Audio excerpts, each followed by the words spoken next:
That specific name, says the tutorial tester. He's surprised while the boy approaches. He was about to say something about the test, but the second the goblin spawned, a figure passed and beheaded both creatures in a single strike. Hugo was confused. Who's that guy? See, today's a player qualification tutorial day, and until now, he's unimpressed with every single attendant. They all suffered too much to kill some mere goblins and can't barely hold on. A 2 versus 1. This guy is even scared of going to the next stage and decides to quit. The best until now reached the round 20, which is okay. So what the hell is this? Why, in a minute, he's seeing a sea of dead monsters. The boy keeps advancing rounds faster than even he could follow. His cuts are too sharp and his movements too skilled. Something beyond the master swordsman. Test 49 came and the ground shook. The floor began to crack. But before we have to understand who is this boy, he used to run the strongest team and being the rank 1 guild master. So why is everyone dead on ground while he's barely being able to hold on and it's about to die? He's been friend with this blonde guy called Kyojo for the past 10 years and even gave him a rare legendary item to protect him on this dangerous raid. Also, they could succeed in the floor 8. But when the boss appeared and Narukami and his teammates went to fight it, Kyojo and his goons smiled. The perfect chance to get rid of the top guild had arrived. While they were distracted fighting and this cute healer was giving her best, the fake friend suddenly appeared from behind and stabbed her. But why this guy is betraying Narukami if they're all trying to save the world? 10 minutes fast forward and Kyoji shouts that he hated how much they've helped him. He hated being in the shadow of Narukami and this top 1 Blue Eyes guild. But today that changes. That's what Blonde thinks, but he's not ready for what's to come. A lid hits the floor and a boy pops out of a trash bin, asking himself if this is Earth. He's now Hosoy Subaru at level 1, who has memories of people saying that he's a loser that don't come closer to the real Subaru that died 20 years ago. He then sees online info about the Blue Eyes Guild, and strangely it still exists and people are saying to carry his past will. The one saying to carry it is none other than Kyojo himself. The revenge target is obvious, but he's just a level 1, while this guy has all his past power plus 20 extra years of leveling and farming. He promises that he will make this bastard remember who's the real top 1. But how is he going to fight the guy that now owns the Hunter world? The envy of Blonde has its roots. In the final battle, when the boss used its first roar strike, Narukami was able to stop it with a single strike. While his companions drowned him in praises, Kyojo's envy at the side only grew stronger. That day and moment, he stabbed the healer and smiled on her death. Subaru was being attacked by the boss. It felt as if Kyojo was attacking out of anger. But if we roll back, we discover that that same guy used to be in Narukami's team, but he left it saying that he had a new plan to become stronger. The plan was killing him. So now we're back and the question is how a level 1 is going to kill the strongest guy on Earth. Plan A was to find some info on the old players of Blue Eyes, so he went to his own memorial while everyone prayed with their Subaru's mask on. He saw a glowing flower above the casket. He rushed, grabbed it, and recognized that this was one of his old teammates' skill. In the day of the last battle, he used a cyclone skill to push the bodies of friends all away, so maybe that had a chance to survive. But if they are alive after all this, are they still truly his allies? With no power, rushing things is the worst option. So before any contact, he needs to get his strength back. Sword in hands, cause in 2 days the player qualification tutorial will begin.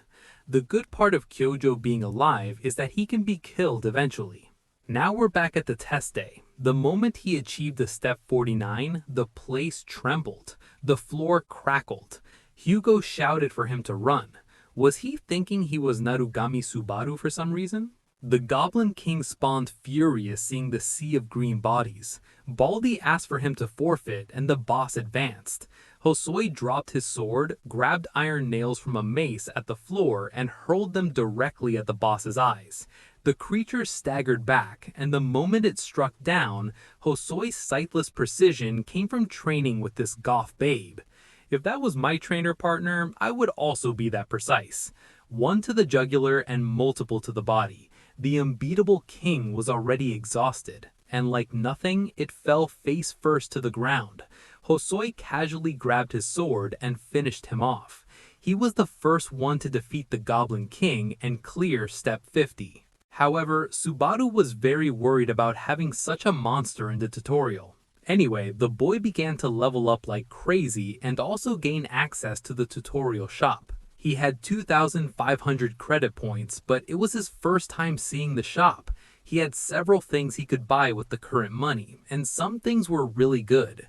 For example, the nameless demon sword that cost 1,000 points. Subaru felt like buying it, but its special ability drained his life. Another sword was the sacred sword Miranda, which cost 1,400 points. Since this one relieved fatigue, it was a better choice than just focusing on destructive power. However, Subaru knew that neither choice would be good if he didn't think more. Anyway, he was surprised because he was deciding between two but saw that there were more things. He could also buy the appearance bet, which cost 1,400 but removed the bad effects of items and abilities. Seeing this, he didn't think twice about buying it, and along with the bet, he bought the demon sword since he wouldn't lose life anymore. Subaru was quite satisfied with the choice he made. The bald man understood the logic of the purchase, but commented that he still didn't understand one thing. He asked why Subaru bought the bet, because it could be useless in the future. Then Subaru questioned whether he really needed to share everything he thought, and naturally, Higer felt a bit disrespected. In the end, Higer accepted to let it go this time, and acknowledged that he had nothing. In the end, Subaru only thought that he didn't expect the kid to become an instructor. A long time ago, Higer was a fan and he went to ask for an autograph. Subaru bluntly said he didn't have time for that. Then the boy begged, almost crying, and said his name was Higer. Apparently, time had not been kind to make him bald so early.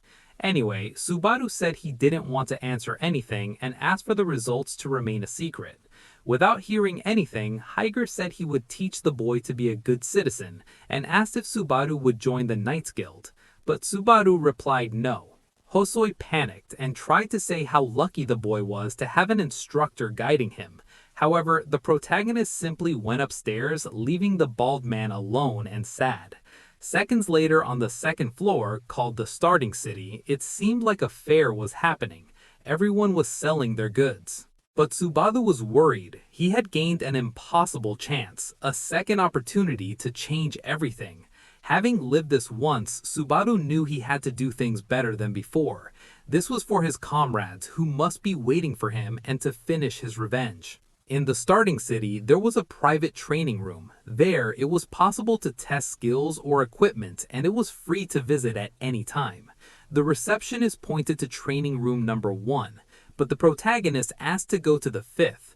The old man tried not to let the novice waste money, but Subaru insisted. Thus, he shouted nervously that whatever happened was on his responsibility and paid 50 credits. In this place, the higher the number, the greater the difficulty, so it's natural to offer an easier place for beginners. However, the protagonist wasn't really a beginner. He was well prepared for the 5th floor. After entering, Subaru grabbed the new sword and it recognized the boy as its owner. All stats were temporarily increased and the problem of draining life and stamina appeared. However, the greed skill kicked in, temporarily restoring a portion. Apparently, its level 1 wasn't enough to nullify everything. Then the nameless demon sword began to absorb more and give back other stats, and at one point, the protagonist reached his limit. Without thinking twice, he used 10,000 credits to level up the skill to level 2. Now that it was a rank E skill, it could better withstand the sword's downside, although it still consumed life force. Once again, the protagonist's stats increased. Then he ran to do the first test, throwing himself into the traps of the room. After a few minutes, the receptionist was already asleep when Subaru passed by the front desk. Waking up suddenly, he wondered if he was dreaming because it seemed like that young man from before had just passed right in front of him. The receptionist got up, trying to remember who it was since only 10 minutes had passed. To be sure, he went to room number 5 to knock on the door and he entered when he heard nothing. then was more surprised than ever because the room was so destroyed that it looked like there had been an earthquake. The next day, Subaru stretched and complained because he felt his body as hard as a rock. The good side was it was a weak demon sword, because a normal one would have been even worse. The negative effects had already worn off, thanks to which Subaru managed to use a bit of the power. With his current status, he couldn't even hold a demon sword. The compatibility of the skill he bought with a sword was great, and Subaru was already thinking that the greed bat would help with electric skills too. The problem was how he would improve it, because after leveling up, he was already broke. Having money problems made Subaru lament how messed up he was. Anyway, a person on the street comments to his audience that he feels a lot of nostalgia being there. He's a streamer who, after just receiving 1,000 credits from a guy named Alexander, pours coffee on his own head. Subaru immediately thinks that this guy is crazy, but he looks online and finds a news article stating that 1 in 3 players is a streamer. Currently, there's a system where you stream and earn points in real time. Suddenly, someone arrives saying about the boy being there too. He says it's funny to find Subaru there. The protagonist starts to feel his body strange, as if he didn't like the person. This guy asks if Subaru is just going to ignore him, and the hero realizes he's afraid of him. The protagonist explains, trembling, that he also managed to get here. Then the guy sits, saying he's screwed because a loser like him managed to pass the tutorial. He confessed that he was hoping Subaru would die to the goblins before waking up in the trash. The true owner of this body was being bullied. Isaac said he did this because he was trash. He said the boy's name annoyed him and that he couldn't even do what he asked. Subaru said the credits he earned weren't enough to do it. However, he got kicked in the stomach when he tried to talk. He also rippled in a food bag and told the boy to live there in the dump, because if he left, he would learn a good lesson. These memories made the hero understand why he was inside a trash can. Anyway, Isaac starts bragging that he made it to level 20 and that he's Reinhardt's son. He also says he learned a rank B skill, which is the maximum you can get in the tutorial. So Foolish later grabs an ancient mask, acting like the others would be a good way to make money. So he put on the mask thinking he would just do what he already knew. After all, among all these streamers copying the hero, he was the real Subaru. At the entertainment company Sin, Narukami starts a stream and a girl watches it. However, at one point she screams in anger and scares her colleague, making him jump out of his chair. She's outraged that 5 people couldn't clear a dungeon. The friend asks what's wrong because the first ones were supposed to earn 1,000 credits. Then he explains that some guy named Subikichi messed everything up and that he might be a fan of Subaru because while the real one was missing, the others were using his name. For her, despite living off this, the streams were dead because everyone was imitating Subaru. She also thinks it's disrespectful for these incompetents to risk their lives without knowing the basics. The friend asks why the girl gave up on the tower to work there. Then, after thinking, she replied that it was boring. In fact, the friend also shouldn't be talking much because he also gave up. He knew she had started climbing to meet Narukami and then lost motivation. Anyway, the girl screams that an excellent kid has appeared. However, since he was also wearing the mask, both nearly fainted. The boy asks why his colleague was watching such a lousy stream from the 2nd floor. However, she admits that whenever she sees someone wearing that mask, she gets a little curious. And she also charges the guy 1,000 credits for losing a bet. At the entrance of the 2nd floor, the protagonist thinks the place is nothing special. However, knowing there was a viewer made him feel a bit pressured. The girl on the account, Looney, asked if it was his first attempt, so Subaru replied that it was. Looney said it would be better if he didn't stream and focus on the first time, but there was already a bat monster there. But even with it coming at him full force, Subaru grabbed its head and slammed it to the ground like a sack of flour. Then the protagonist asked if Love was still worried. The goal of the floor is to clear the dungeon and escape alive. Another person enters the stream, but the girl keeps insisting that the protagonist shouldn't be greedy. So he thanks her but warns that there won't be any problems because he also prefers to get stronger without relying on others. Obviously, everyone thinks he's crazy, and at least his name helps attract an audience. In the first match, a land creature goes straight for the hero's leg.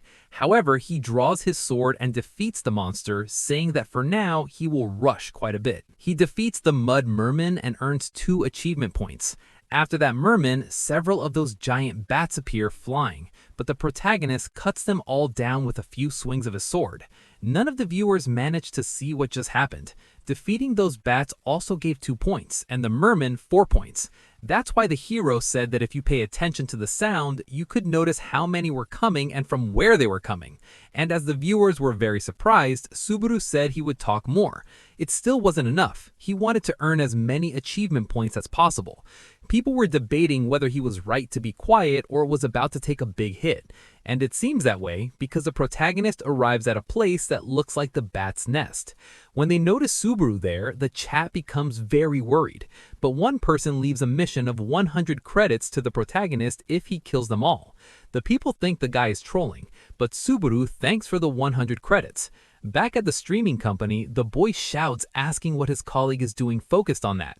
However, he apologizes, and even so, she doesn't pay attention as she's glued to the hero's screen. The boy asks what she's so interested in. Then she warns that something is different. He starts to say that he will pay the debt, but the girl says that's not it. In fact, she had only been paying attention to the protagonist until now.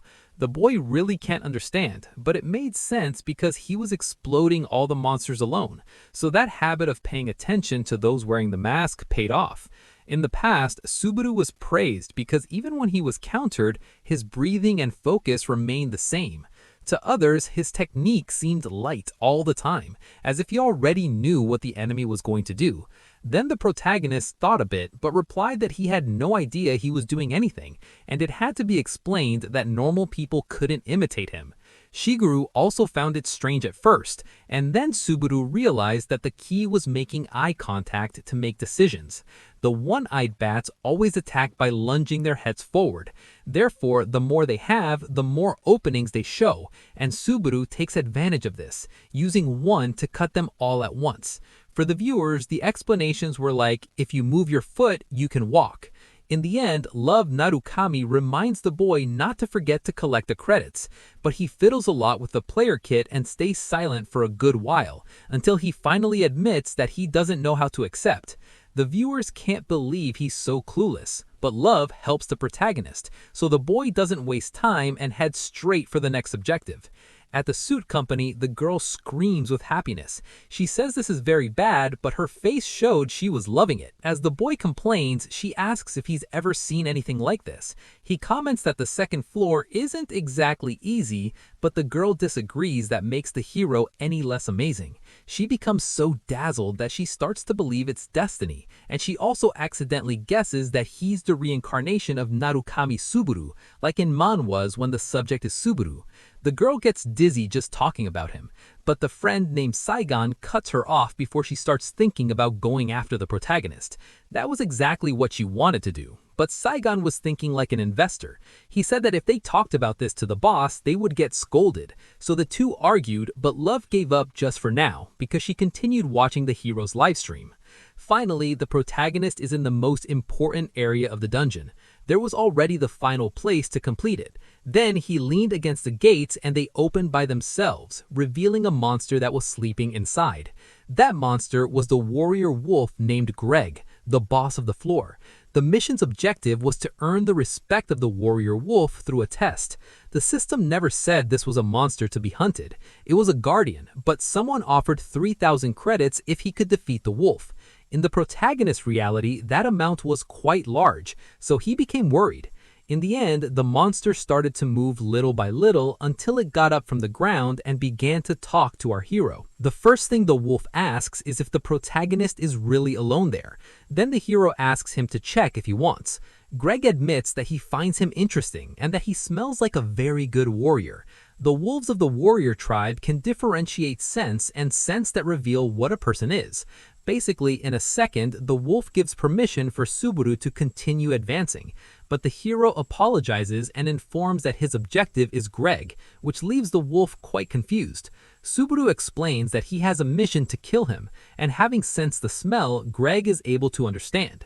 Back in Sin, the two workers go to talk to the boss. Then the man named John Handtail types on the computer and asks about the size of the protagonist's audience.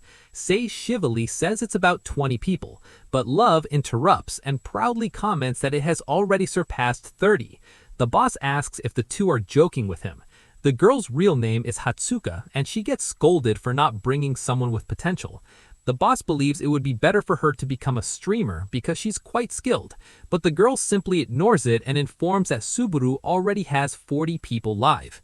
Back in the dungeon, the wolf prepares to defend itself, and the protagonist tries not to think and just act. He pulls out his demon sword and focuses to stay calm even though it's his first time.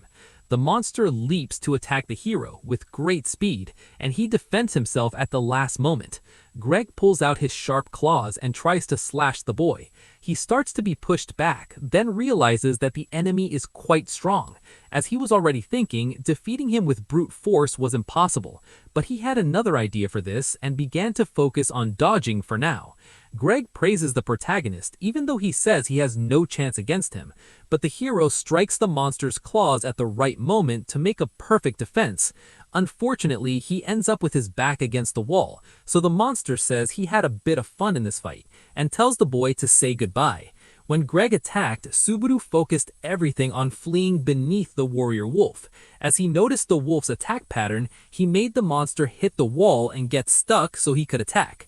Subaru wasted no time and made several cuts on the wolf until he delivered the final blow that ended the fight. In the end, Greg doesn't mind and praises Subaru's talent once again, then falls defeated to the ground. All of the protagonist's skills level up and he earns 500 achievement points. The chat goes wild, and he also receives the reward of 3,000 credits from the mission. Now with 3,150 credits and 618 achievement points, the door to the next level opens. But when he enters, a bunch of element option messages appear in front of him. There were about 16, and the number was according to the player's talent. If the protagonist didn't choose the Thunder Path there, he would have to change his name. So he chose and was teleported to the next level. Back in suit, now the game turns and everyone gets as excited as the girl. Hatsuka says there are already 60 people live, and this is not normal. Then the boss agrees that it's impressive because he also defeated the wolf. Still, Subaru is a novice and it was risky to invest in him. But in this case, Hatsuko asked to make a bet with John. She said that if Subaru failed to conquer the thunder, she and her friend would go 5 years without receiving. Kunan shouts immediately that he doesn't agree with this, but John thinks he has nothing to lose. Only Subaru had managed to get the thunder so far, but Hatsuko was confident, so John agrees to hire the hero if he can while the girl covers her friend's mouth. After choosing his element, the protagonist goes to the start of the Thunder Path, but when he arrives, someone pushes him away, shouting to be careful. That young man barely saves the boy and himself because there was a dangerous giant there with a club. The young man shouts what the protagonist is doing and if he wants to die. Then a system message appears telling him to defeat the giant fragment. No one can understand why such a monster is appearing in this place. This was a giant that should only appear in the second half of the challenge, so the protagonist thought that killing Greg had changed something. The giant slams the ground with his weapon, but the protagonist manages to dodge somehow. That young man from before keeps saying they Subaru so poorly. This time was tough because the protagonist protected lives while he was away. Pellis thanks him, but the hero says he only did what he had to do. Pellis is the face of the village. He is a brave knight who faces the giant race. Changing the subject, the knight comments that they have already found the giant chief and that they want to risk their lives to end this once and for all. Then the two bow to the protagonist, asking him to help save the village. Everyone in the chat comments that they don't want Pellis to die, but Subaru remembers that according to the story in the next stage, the night doesn't end well.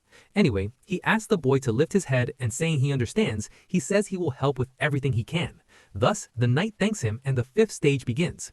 By late afternoon, a bunch of warriors go with the protagonist to the giant chief's location. Then he looks at the player kit. It was full of comments and the views were increasing, but finally the knight ordered the group to stop advancing because they could already see the body of a giant lying ahead, and that was the body of the chief of the giants they were after. Pellis agrees to go ahead to draw attention while the hero stays behind. However, the protagonist stops him before he can go do something foolish. Suddenly, the ground starts shaking, making everyone there hold on to avoid falling. Then the hero warns that that thing is already awake. When the monster looks at the group, a bunch of giants emerge from the ground and start chasing them. It's hard to understand why there suddenly is an army there. Pellis feels there's no way to fight back. Then the worst scenario begins, as warriors are captured and devoured by those abominations. All of this in front of the others who will be next with a psychopathic smile on their faces. Pellis shouts immediately for everyone to retreat to the base of the mountain. When the disaster starts, some knights are in shock and others try to keep their composure. One of them loses his senses because he sees his brother being killed. Then Pellis shouts for everyone to run, saying it's an order. He tells the guys to think of their families and the village because if they die there, it will be the end. In the end, only Pellis and Falcon remain on the front line, but the protagonist also stands firm without moving a foot back. The blonde shouts that he needs to run too and lead the knights another day, but the protagonist says that he is the one who should be saying that. He asks why the blonde isn't running and explains that he won't be able to fight at full strength while the knight is there. Pellis tries to say that he can't run and leave a foreigner to handle it alone, but the protagonist insists. So the blonde goes out to try to gather some reinforcements, and since he owes his life to him, he hopes Subaru comes back safely. The giants all stand up focusing on the protagonist, but he doesn't let himself be attacked first and starts running. He shouts that he will be the opponent of the monsters and quickly cuts the leg of one of them. Then he cuts another giant that was also nearby to reach him. The monsters begin to look more at Subaru because in the blink of an eye, he had already defeated two. Even if that was just a test, the hero didn't want to be the one left behind. While the fight happens, the blonde runs non-stop, but at one point, he feels angry at himself for having accepted to flee. The protagonist chat doesn't believe he will actually fight. In theory, Pellis was going to die there, but Subaru knew that he could already save everyone, so he continued on the battlefield and defeated two more monsters with one attack. Swinging his sword non-stop, he sends another one to the sky, and the demon sword continues to absorb energy. Subaru starts to get tired, so he runs to clear a path and find the chief soon. Using the bodies of the giants to propel himself forward, he jumps over several smaller monsters and lands on another, but he doesn't stop. Subaru keeps jumping from giant head to giant head, and his equipments help his stamina. He really needed to find the chief, and by the luck of fate, he managed to spot him in the midst of it all. The chief also seems happy to kill the protagonist. Subaru becomes more worried because if he doesn't finish the fight now, he will die. So while the monster prepares an attack, he hopes it works. Subaru snaps his fingers to activate the thunderclap ability of the armor. The thunder hurts the giants, but what drives them crazy is the sound, so they all start thrashing around. Since even the boss can't escape this, the protagonist jumps over him and, not missing the chance, drives the sword into the giant's neck. It was such a quick move that the monster couldn't react, so it just fell backwards and the system notified that Subaru won. All the protagonist's stats increased significantly and the chat is left in awe. For Subaru, if this were a normal manga, the protagonist would strike a cool pose, but the weather was turning bad and the greed bed could no longer restore stamina. After clearing this stage, the monsters do not disappear until the end of the exam. Continuing now was a situation the protagonist was not prepared for, as he had almost fallen there. However, since stage 5 was completed, the sky closed and the giant black thunder fell on Subaru from the clouds. At the same time, everything is happening. In a cabin in the middle of the forest, Rina spends some time sitting watching the player kit. Shigira arrives and asks what she is doing. Then she says she is enjoying the breeze. Shigira agrees that Rina should enjoy it because soon the end will come for them. When she tries to talk seriously, her friend ignores her. Then the girl becomes curious to see what the other is watching that is so interesting. Rina shows that she is watching the live stream of a guy named Narukami Subaru. But just by Shigira suggesting he might be the leader, Rina gets irritated. She says he is just an annoying streamer who was on the second floor, and she remembers what her friend said. If Subaru had survived, Kazuki would be screwed by now. Rina knows the leader is dead and wants her friend to accept it too, but she disagrees. Rina shouts asking how long she thinks the hero will hide, but Shigira responds by asking the same thing if they're just going to keep watching too. Rina says she is just killing time watching that live, but is surprised when she looks again. Then Shigira also looks and makes the same shocked face. In the test, the protagonist manages to use the thunder element on the giants and also uses electricity on his demon sword. Then he becomes much stronger and cuts not just one, but all the giants that come near. When he finishes, Subaru realizes he won't have the strength to walk back. He defeated the monsters, but he was wrong to push himself too hard. Fortunately for the boy, he wasn't alone. Pellis really went to get reinforcements, and when he found the hero there, he ran to help him, but the protagonist couldn't even talk and was closing his eyes until he fainted. In the entertainment company, there is a tense atmosphere because they stopped watching the broadcast. Shin and John try to think of a way to comfort the girl, and she seems to be crying, but in reality, her face was just red from embarrassment. She had sent a message to the hero and didn't want him to think it was just business. However, Shin remembered it was indeed a work contact. Hatsuka shouts that she is much more a fan than a manager, so it's normal. And changing the subject, she says she already told that to the director. The thunder power that only Subaru had was now his and this new player's. John has no doubt that the boy did something worth paying attention to. Suddenly, Shin announces that the hero read the email, and Hatsuka almost faints from excitement. But unfortunately for the poor girl, he only viewed it, so the girl's enthusiasm went down the drain. On the same day, a streamer specialized in analyzing player combat prepares to work. Hokai has gained a significant position with his opinions and tutorials on how to defeat enemies. He watches various videos of players with great attention, including Kurukawa Aman, who recently entered the blue zone, and also Kazuki, who is now the face of the players, will have his skills analyzed. Hokai acknowledges that Subaru is a legend, and there is no one better to think of. So he thanks all the viewers for being present and announces that today's topic is about Subaru. Hokai goes to see what is happening in the live topics and ends up on the protagonist's stream. Even he becomes worried about the hero's ability, who is using his new powers very well. Hokai explains that the hero is controlling the flow and putting the necessary force in the sword without wasting energy. The streamer can't see anything to criticize and realizes that people don't understand this. He then comments that he will become someone important and they should be paying attention. In the end, Hokai almost forgets to use the unique ability, but with Hawkeye's, he says that the boy's control must now be better than Subaru's at his peak. The next day, the protagonist wakes up startled. The system warns that stage 6 is still paused and asks if he wants to interrupt the challenge. Even though his fatigue is normal, the hero still feels quite tired. In any case, in the player kit, Subaru notices that his audience has increased while he was sleeping, so he apologizes because he will take some time to rest and ends the broadcast.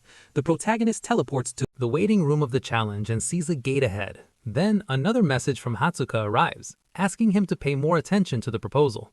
Subaru thinks right away that it's spam, but his face changes when he sees that it was sent by the entertainment company Sutin. Later, back in the city, Subaru looks at the player kit. He learns about the company that invests in players, which is quite large since it works with entertainment. The affiliated streamer from Sen, Hawaii, praised our hero so much that it was going viral. Subaru notices that the comment section is a war zone, but he is also happy about the compliment and thanks Hawaii for his good taste. Outside where the protagonist is, Isach starts to approach.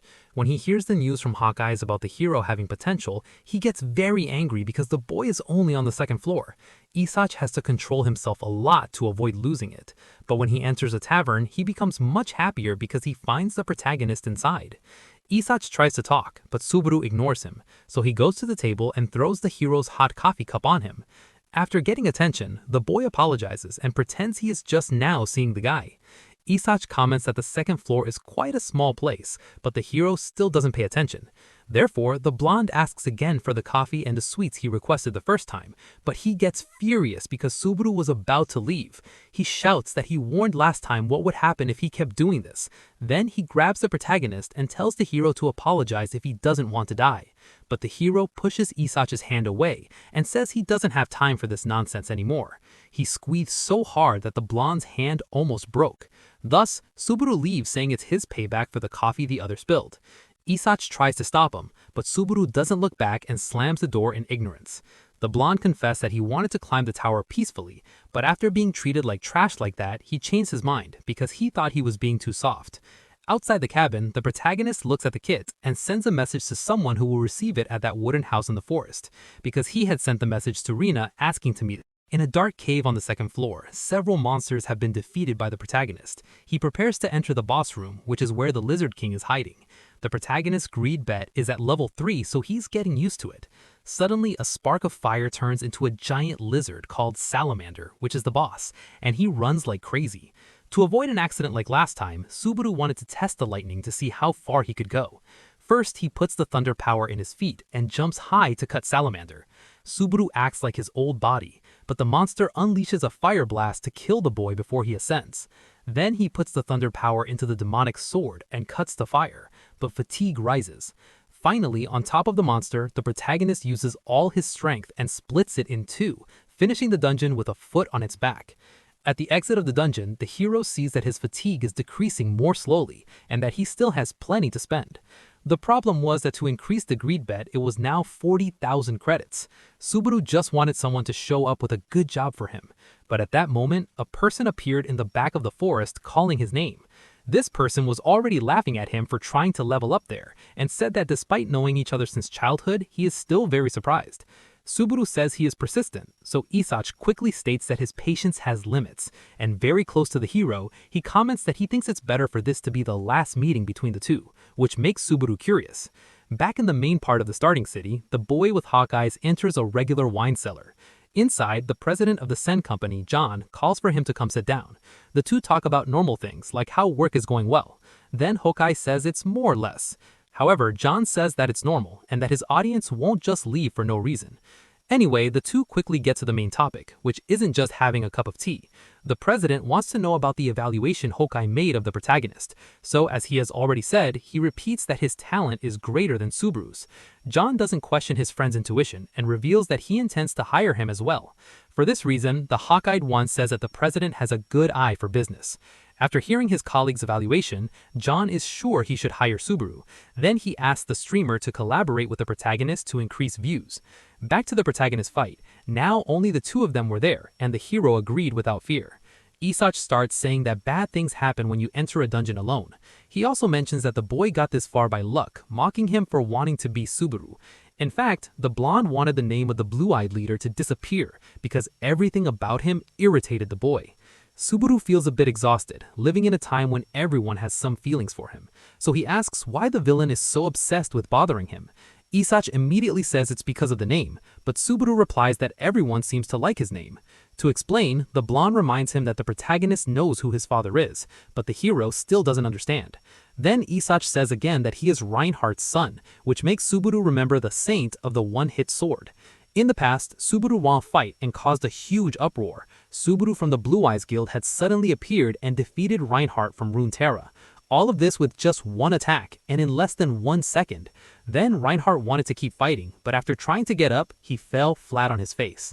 In the present, Isach again shouts for the protagonist not to say his father's name. Subaru still tries to understand if the hatred is because of his name or because of his father, and he also tries to explain that Hosoy Subaru suffered a lot for having that name. However, the blonde gets tired of listening to this nonsensical conversation and creates a ring of fire around them.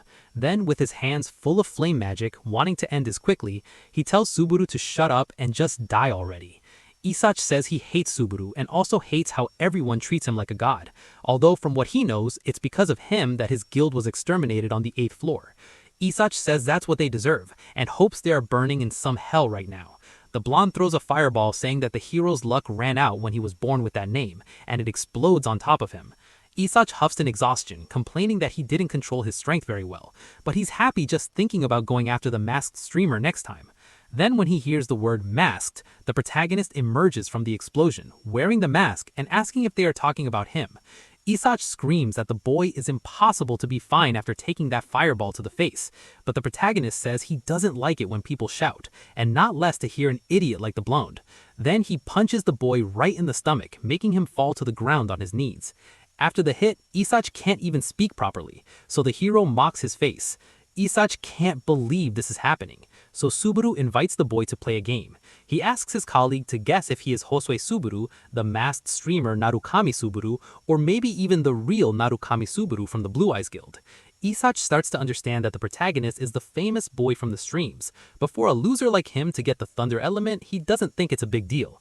He says that a nobody like the hero won't be able to win at this level, and because of that, he says it means he is superior to the real Subaru of the Blue Eyes.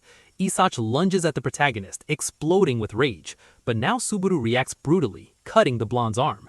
While the blonde tries to understand, the protagonist asks how he is so confident. Isach is still very confused, but then he starts to remember when Subaru talked about Hosoy's suffering as if he were another person, and he ends up discovering that the protagonist is the real Subaru. But it didn't help to find out before being completely cut off. With 2 strikes, the fight was over, and the blonde passed out. Then the hero said that this would be his thank you for borrowing Hosoy's body. In a regular restaurant, people comment on having a Subaru fan there. They feel secondhand embarrassment and see that he is doing a live stream. After thinking a lot, the hero understood that wearing this mask all the time was good so enemies wouldn't know his identity. And finally, the person he was waiting for appeared. Hatsuka says it's a pleasure to meet her and mentions that she was the one who sent the message. Then she introduces herself but can't help but show that she is embarrassed. She starts scratching her head out of stress. Then the protagonist strikes up a conversation asking if she's a fan of Subaru. As Hatsuka says yes, the hero tries to downplay himself, but she also mentions that she is a fan of him. Hatsuka proudly says that in fact she had been watching his live since there was no one else, and that she was also very worried when he entered the Giants trial. In any case, the protagonist thanks her for her support. Hatsuka starts to say that it was destiny and that's why she sent a message through the company's profile. Anyway, the girl controls herself to be more professional and talks more about the contract, from commercials to events. She says the company will do everything possible for the hero's brand, and what he has to do in return is just keep streaming. Subaru asks if every streamer has such a good life, but the girl explains that he is special. In any case, he interrupts Hatsuka talking about the conditions to ask if all the managers are also like her. Then the girl tries to say that they are better because she doesn't know if he is liking it or hating it. While the girl thought she was in trouble, Subaru was just seeing that her level was high. That's why he stayed quiet, because if a company manager was so strong, he had to become much more powerful. Hatsuka becomes increasingly sad, but suddenly a contract with the Soot and Entertainment Company. Then the girl thanks him for his trust, almost crying with emotion. The next day, the protagonist opens a live stream and 703 people join to watch. He goes crazy that the views increased so much overnight, but Hatsuka was working for that. So he calls the audience to have fun with the show he's going to give. The protagonist starts the 6th stage called Legend of the Thunder Path. On a rainy day inside a tent, the group of knights is preparing a plan to advance further. Pellis asks if the protagonist is already there. Then Falcon says no. Another one asks if they can trust him, and a colleague says it's hard to believe that a foreigner defeated the giant chief alone. 2 more say that the blonde can't be that naive if he didn't see him fighting. But Pellis shouts for the 2 to stop talking nonsense. And just when they were talking about Subaru, the boy appears. Pellis immediately goes to check if he's okay. Then the hero says he is fine. In the eyes of the others, the protagonist's mask is quite suspicious. The hero realizes that the others don't believe he defeated the giant. He remembers that Hatsuka agreed to make a position to mute his microphone, so he only tells the NPCs that they're being very arrogant. Before anything else, an older knight thanks him, saying his name is Dale. Subaru says it's a pleasure, and the old man said he was defending the village when they were attacked by him. The hero immediately asks if there's anyone more powerful than the chief. The old man says that the true giants who once fought against the gods were sealed somewhere and disappeared, so those that exist now are remnants of what were the best. However, Dale almost goes crazy talking about the giant that appeared after the hero killed the chief. A very heavy atmosphere fills the room, but the protagonist thinks it's simple to fight against him. Dale doesn't have the courage to ask for help and says that the hero is confident because he hasn't seen him yet. Pellis even shouts at Subaru, saying there's a legend that at the top of the Millennium Mountain there's a hidden thunder fragment, and the legend also says that the one who must find the fragment is the benefactor of the village. A few days later, another village catches fire and people run from several giants in despair. The leader of the giants there speaks as if he's seen his son and picks up a knight from the ground. Then, with him in the palm of his hand, he simply crushes him into a pulp and says he will avenge his son with human blood. Subaru is already very close to the chaos and sees the monster in the city after descending the mountain. The chat gets a bit scared because the giant looks like a crazy psychopath. Going back in time, the Blad said it would take 3 days for the giants to arrive and told Subaru to flee if he couldn't find the fragment. So the hero went to the Millennium Mountain to try to find the power of thunder. But he wasn't afraid because he trusted he could overcome any challenge. The problem was that this catchphrase was the same one he used before, so the chat noticed the reference. Some supporters of the protagonist set missions worth credit for him. Anyway, the young man continues riding his horse until he reaches where the blonde said one of the thunder fragments should be hidden. Our hero stops when a huge stone wall blocks the way. Then he starts to search. Pellis said that the fragment was passed down through legends, but he didn't even know what it was. Unfortunately, the blonde also didn't know how to obtain the power, but he was sure whoever controlled the thunder would be able to defeat the giants. In the human world, Hatsuka shouts to the boss in happiness that she closed the contract. Then he laughs a lot and says that the girl has finally become a decent person. Hatsuka thanks him, but also asks if she wasn't good until now. Anyway, John informs that he met with the hawk-eyed man and hangs up saying the young man will get in touch. As soon as the work ends, the girl lies on her bed happily to watch the hero's livestream. Watching him on screen and working personally was her dream come true. The girl caught the broadcast just as the protagonist said that catchphrase, but she was surprised instead of anything else, because she found it strange for him to say it so naturally. At the top of the mountain, the protagonist activates the thunder power and everyone thinks he's nervous. The hero made a hole in the stone wall, but he didn't stop. He continues and punches harder, creating an explosion of lightning. Then he feels happy because he can finally find something important. Everyone in the chat asks what is happening with the hero. Only he was feeling that a thunder power was calling the thunder within his body, and this power is behind the door he just discovered on the mountain as he moves forward. The chat discusses that the protagonist doesn't have a key to open it. However, he extends his hand and as soon as he touches the stone, some lightning appears. Then, once again, the protagonist gathers electric power in his hand and clenches his fist to attack. Hosoy already knew the secret to open the door, so instead of looking for a key, he simply tried to break it down. When the protagonist's electric power touches the ore, it reacts, trembling all over, and like a magic trick, it opens by itself for our hero to enter. Then he takes a deep breath and walks to face the final challenge, and when he passes through the gates, they lock him in until he finishes. In that tent where the protagonist was, everyone continues discussing some strategies. The old man asks if the blonde really thinks the hero will obtain the power of thunder. Then he says yes without even thinking. Dale says the leader puts a lot of trust in him, but for Pellis, there was no reason to doubt him. Suddenly, a person appears shouting that everyone will die even if Subaru succeeds.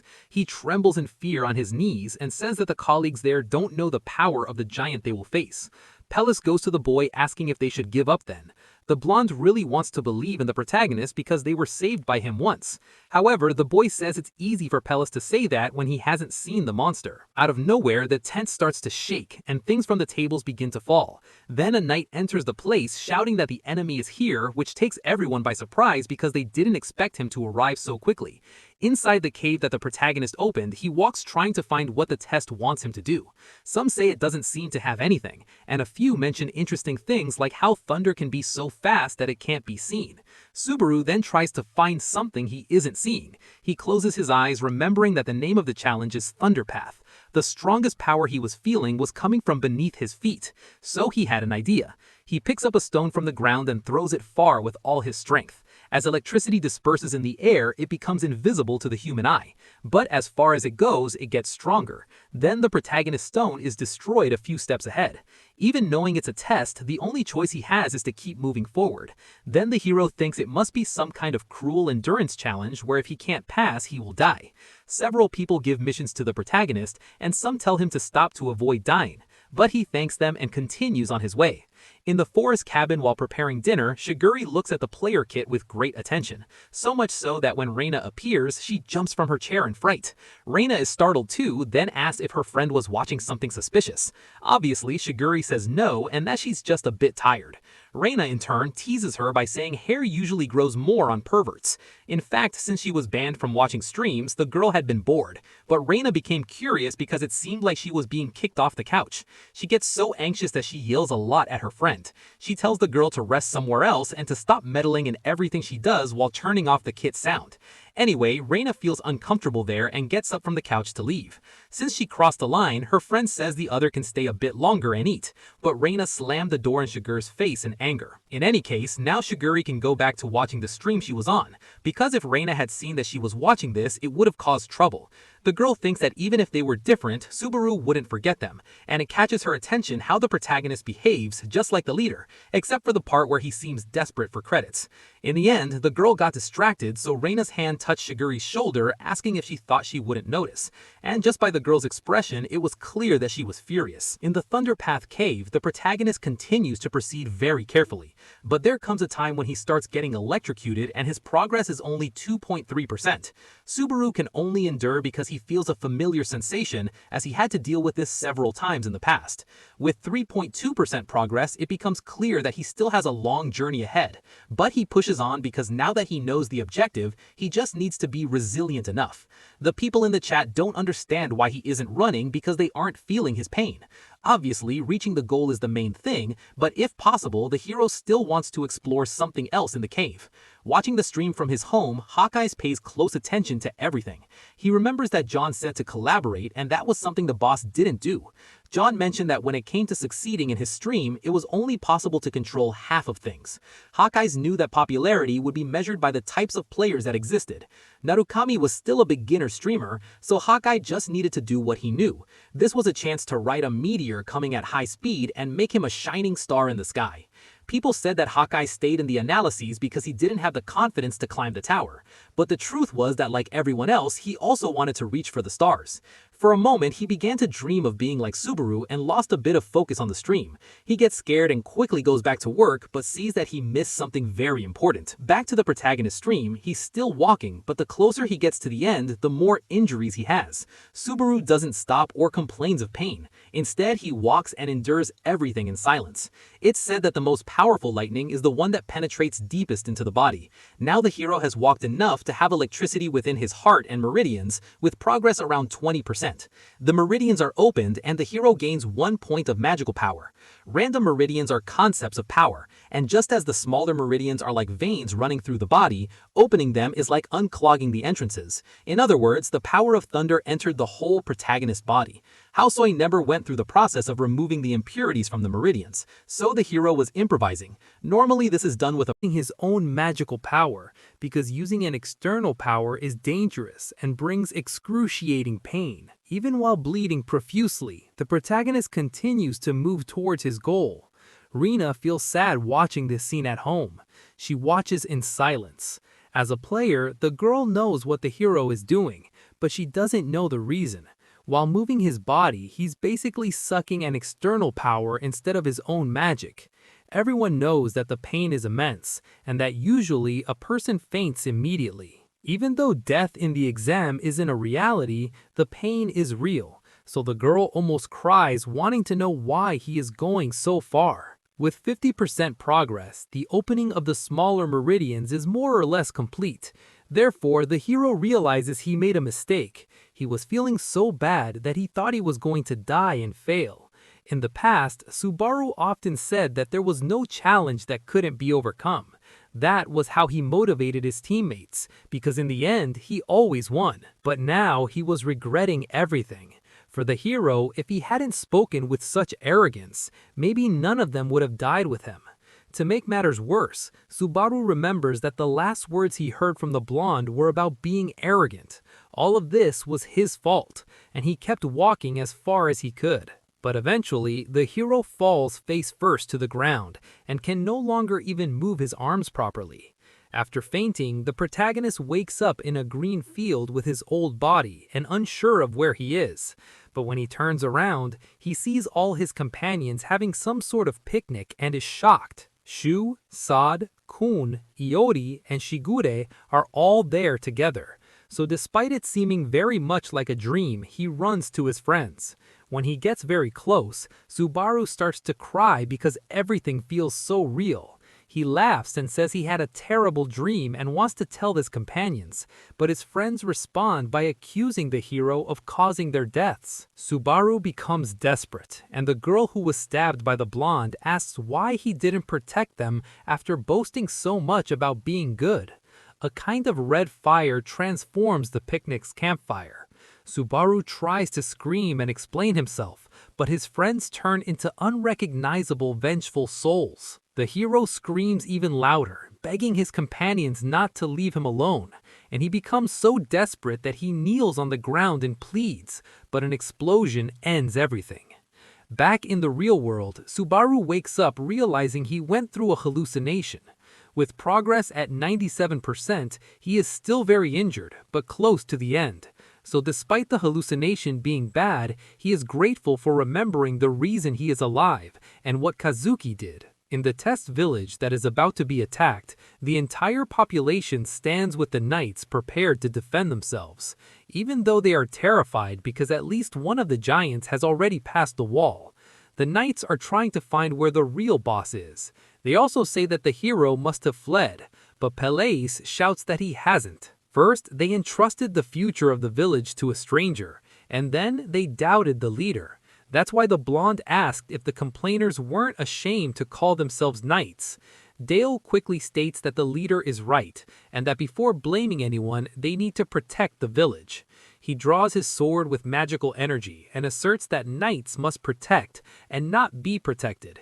Then, taking the front line, Dale and Pelais rush to face the monsters, willing to die with honor. At that moment, the protagonist finally reaches 99% progress. He manages to see a kind of core of electrical energy and guesses that it is the objective of the test. The problem is that his fatigue is also almost at 100%, but being so close doesn't let him give up. Back in the battle at the village, Dale runs at full speed, and using his sword, he cuts the leg of a giant. The monster screams in pain when hit, and tries to grab the old man but fails. Then, the blonde comes from behind asking his colleague to leave the rest to him, and climbs up the giant's body. Thus, when he reaches the height of the neck, he jumps over and cuts the giant from all directions. The giant is exterminated in a second, and falls backwards defeated, unable to do anything. Seeing this makes the knights start to have a little hope. They go to the monster's body to vent their anger and fear. Then Pelais says that now that they've killed the most powerful giant, they can rest.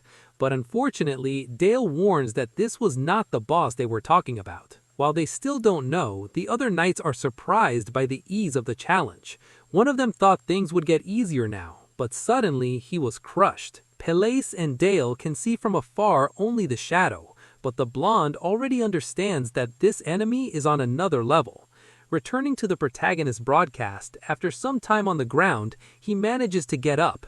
His whole body aches from fatigue. It is at 81 out of 100, but Subaru's stats have risen, and since he passed the 6th stage, he gained several credits from his viewers. Now the protagonist has about 20,000 of them, which is half of what he needs to increase the level of the greed bet. At least now he has the key to defeat the giants, an item called the Spear of Lightning that is legendary and that no one in the chat knows. Even though it is for a one-time use, this is something that can only be found around the 8th floor. Therefore, the protagonist keeps it for now, saying that items of this level can change depending on the conditions, and finally starts to head outside the cave to defeat those things. Returning to the attack at the village, the knights encounter a monster the size of a building. This is the true giant that should be defeated, and already very close to the walls. The Monster King, Grog, screams very loudly. At that moment, a knight runs away, and Pelais questions what he's doing. Then the boy cries, saying he warned them that they didn't know the size of the problem. At that moment, he goes to the feet of the giant, kneeling, and pleads for the giant to have mercy on his life. But unfortunately for the boy, the giant feels offended by having a worm asking for something. Dale goes to help his companion get up and leave. He tells the two to run. However, he stayed there too long, and when the blonde shouted trying to warn him, Grog stepped on both of them, killing them instantly. Pelais's motivation begins to fade because he sees no way to win or escape. In fact, everyone there is trapped like birds in a cage. Pelais is scared at first, but then becomes even angrier. He screams desperately that he knows who killed the giant's son, and this manages to catch Grog's attention, as the giant asks where the murderer is. The boy trembles but points his sword to a place, saying that it is where Subaru went. Obviously, the boy sends the monster to the wrong region, but he was no fool and figured out that the knight was lying. Therefore, Grog asks if the human who killed his son is not there, or if Pelais tried to deceive him. He was going to kill the knight for that. But a lightning struck the mountain, catching the attention of the giant and the knight. In fact, it caught the attention of everyone because it was something enormous, so much so that Pelais thought it was the protagonist at that moment. From the top of the mountain, our hero initiates stage 7, called Lightning, which is the last of the test, because if anything stronger than this appeared, it wouldn't be possible to defeat it on the 2nd floor. Finally, the hero isn't afraid, and says that there's no need to think too much, because he will defeat the monster with one attack. For now, Grog is stronger than the hero, so he needs to attack first. At that moment, the protagonist activates the lightning spear, and the power is so great that it changes the clouds in the sky. The spear creates a red stormy sky with black thunder, just with 10% of the total activation. The protagonist's fatigue rises, but the item materializes in his hand. At 33%, it starts to form the image of a black lightning spear. But unfortunately, the gamble of greed can't eliminate the negative effects. Subaru understands that he still doesn't have the strength for a legendary item, and the fatigue reaches 88% with 50% activation. After a while, the protagonist realizes that the monster has noticed him on the mountain, but it was obvious that he would attract attention after making so much noise. Grog no longer pays attention to the blonde, because seeing those lightnings made him sure that the killer of his son was that man. Pele shouts trying to get the monster's attention, but it doesn't work, although he had something else to worry about now because the village was full of smaller giants. Grog focuses on that light on the mountain and thinks that his son must have suffered a lot, so he runs like a madman, shouting that he will make sure the hero feels at least a piece of that. The monster knocks down trees and everything in its path, and the protagonist is already 88% ready. He knows it will be a shot of everything or nothing, and that he might miss, but because of that, he doesn't take his eyes off the target. In the past, a teammate gave this tip, telling the hero not to get distracted when he wanted to throw a spear. The tip was to throw in a straight line and discard all unnecessary thoughts. The boy also said that what mattered was the shape of the spear, especially since the hero was different from the other spear throwers. After all, he was the leader of the Blue Eyes. With 95.2% of the skill prepared, Subaru is still worried, but he remembers the advice for when he wasn't going to throw a normal spear. In that case, the boy recognizes it. In front of him appears the shadow of a giant. He tries to scream, but his voice doesn't come out at all. Moreover, the protagonist's body doesn't move either. Besides that giant, several other nameless shadows appear around Subaru, staring at him. It seems they are trying to show something to the hero, but his hand starts to shine and a beam of light sends that place away. Then, back on the mountain, the system announces that the main mission has begun. It informs that the hero can look for clues in the village using the Heart of Thunder. Subaru still doesn't understand if this was real or part of the challenge. Anyway, he apologizes for having ignored the chat for a while, and he quickly moves on to the important part, which is accepting the credits he earned. Thus, he manages to gather a little over 40,000. Then, at that moment, the hero pretends to be tired and turns off the stream. In a bar in the starting city, the protagonist asks if it's normal to end the live like that, but Hatsuka says yes. As she hadn't mentioned it, she informs him that his stream surpassed 3,000 viewers. Subaru is shocked that he was so focused on the exam that he didn't notice. In any case, the girl says that for a beginner's exam, this is incredible, and the hero understands that cutting off at an important moment leaves the audience curious to see more. Subaru surprises the girl by saying he wants to see the rewards with the subscribers in the next live to be authentic. Then Hatsuka starts to think he's got the hang of it, and that's why she warns him that she has a gift for him, but a gift she thinks the protagonist cannot refuse because it is quite special. The girl tells the hero to look for the streamer called Hawkeyes, so he agrees. As soon as he enters the guy's stream, he's just starting and the title is a speculation about whether the protagonist is the second Subaru or maybe the original. While he was taking the exam, this person also gave a challenge to the hero. After taking a while, Hawkeye quickly says he will need to explain a lot. What he says is that the protagonist is Subaru with another name and that he is sure of it. The hero is curious to know if the manager is thinking the same.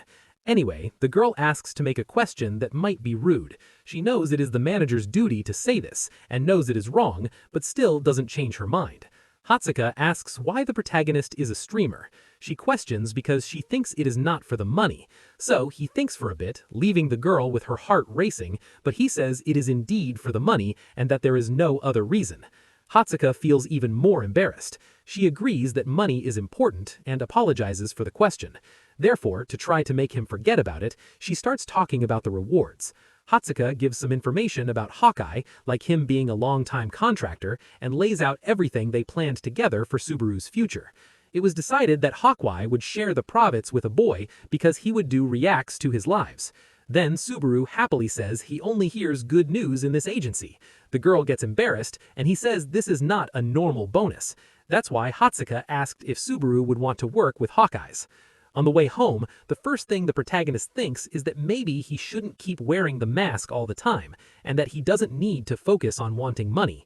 He feels embarrassed, but the more he builds new relationships, the less he knows what he should hide. In any case, for now, with these 40,000 credits, he raises the greed bet to level 4.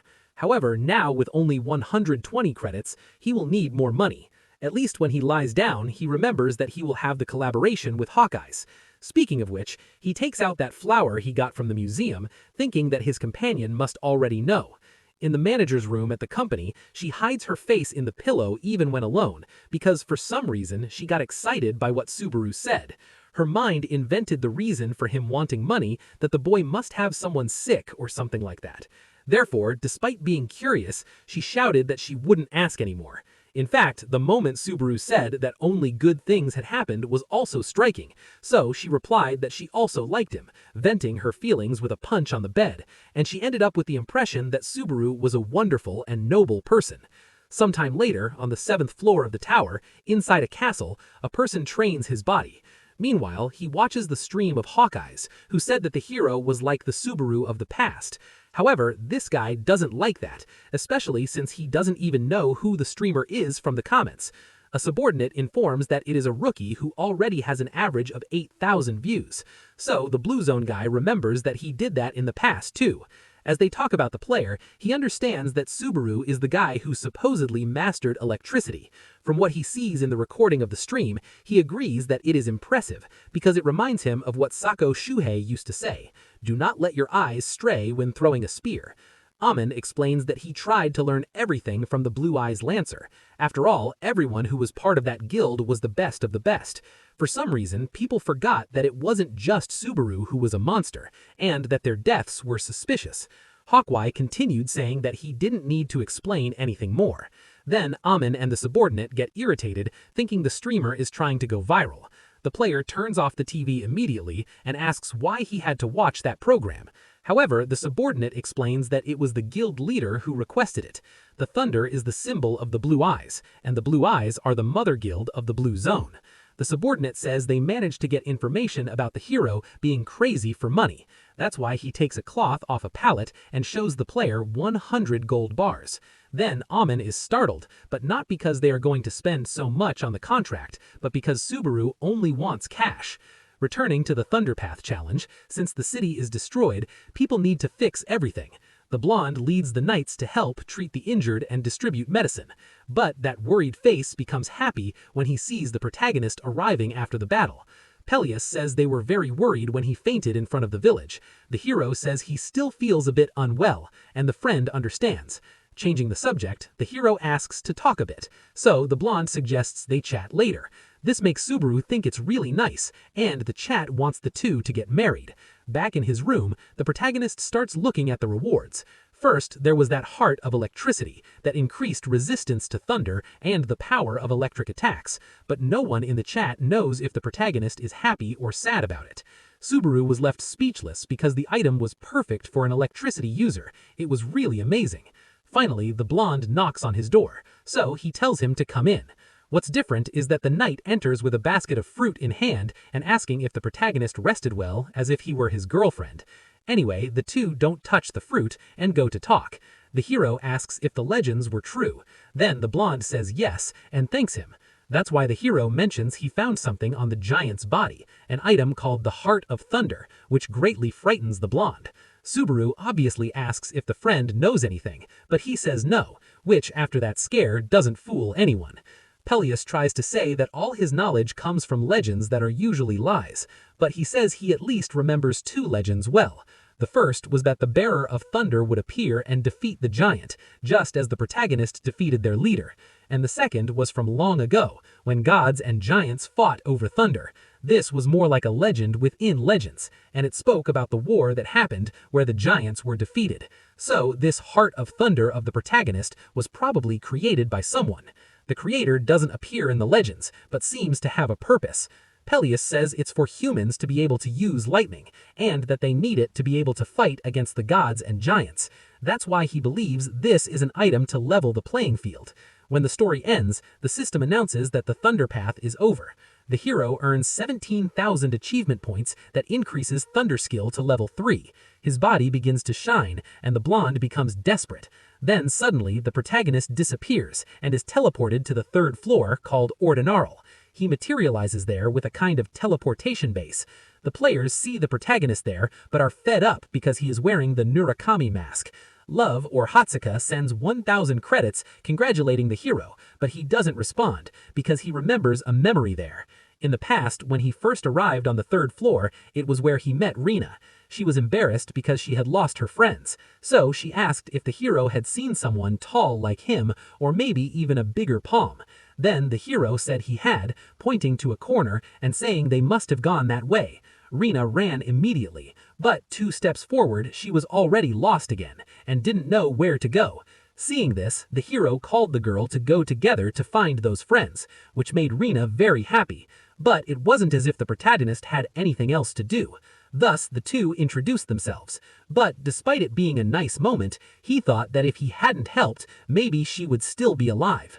The chat asks what Subaru is feeling, but the hero doesn't explain well because he feels very guilty. So, just to inform that the next broadcast will be with the Hawkeyes, he ends there. In a restaurant on the 3rd floor, someone appears at the protagonist's table. After apologizing for the delay, Yan comes in place of Hatsuka, because aside from when the system moves someone up a floor, it takes time to travel. Anyway, he introduces himself as the director of the entertainment company. Then the hero says he has heard of him from the manager. Normally, the president Kill them, but the other isn't sure, especially because if it were Kazuki's doing, he wouldn't send small fish. But leaving these assassins alive could also be a problem. Rina, on her part, doesn't like the idea of their location being exposed by these guys. Because of this, she summons several blades from the ground with her magic, and using a hand gesture, aligns them all. Shigura tries to shout for her friend not to do anything, but Rhea doesn't even think. She throws those blades at the frozen warriors, destroying all of them, until in the end, only some pieces of ice remain. Rhea says that regardless of whether it's the blonde's doing or not, they can't send assassins back. She also says that her friend's indecision is bad, and that she needs to be more rational. Changing the subject, a message arrives on Shigura's player kit, but when Rina sees what it is, she's first shocked and then very furious. The two get irritated, but Rina much more so, especially since they were selling Toshiya's shoes. Shigura calms her friend down by saying it's a trap to catch them. Some know that they are alive somewhere, but even so, they can't just do nothing. And Rina understands what her friend is saying. Shigura claims she isn't good at doing things secretly, but that her friend is. Then, Rina says that her colleague talks too much, and that she already knows what she has to do, before Shigura grabs her arm, explaining that she doesn't want the girl to go in recklessly, because in fact, she thinks it's better to steal when the winner is decided. Returning to the conversation with the hero, what John shows that weighed on the mood were the same shoes. He thought Subaru would be interested, and the protagonist really wanted to be, but he wanted it a lot. Not for the reason the president thought. In this case, John says that it will depend on the result he achieves. The president says that since the hero is a fan of Subaru, they can create content by going after this item. But the protagonist was only thinking that it was very bold to use Toshiya's items as the prize for anything. John doesn't understand all this anger from the hero and becomes worried. Then Subaru says he will follow the content idea, which cheers the president a bit more. At that moment, the hero stands up, saying he will go get things ready. Then John shouts from afar that he will be cheering for him, but Subaru didn't even hear him because he was just thinking that he had to get that item at all costs. In the protagonist's room, he thinks about what kind of event this tournament will be.